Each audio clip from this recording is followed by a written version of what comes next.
Welcome to Unprocessed Plates, a new series where each week I make an animal-based recipe to stay healthy in the new year. This week to start off, we're making a grass-fed New York strip with stacked garlic potatoes. I sliced those thin and then I added them to an olive oil and herb mixture with oregano, thyme, rosemary, some red pepper flakes, and chopped up some garlic. And then I stacked those into a muffin pan. For the steak, I let that sit at room temperature for around 30 minutes and then I salted it heavily. Roast those potatoes at 400 for around 30 minutes or until they're crispy brown. Putting some beef tallow to a really hot pan here. Sear those steaks for around 2 minutes on each side to get a really nice sear developed, and I'm gonna flip a couple times just to ensure that it gets a really nice sear. Let the steaks rest for a couple minutes, then I'm gonna add some garlic and butter to a pan and get that foaming. Add some thyme and I'm gonna add the steaks back in and then I'm gonna baste that for a couple more minutes. Pull the steaks off and add some really finely diced shallots to a pan, and I'm gonna let that saute down for a couple minutes. Deglaze with a couple shots of whiskey.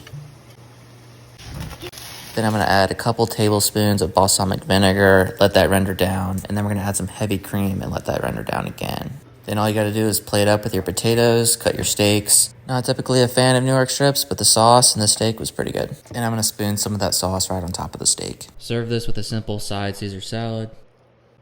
Stay tuned each week for a new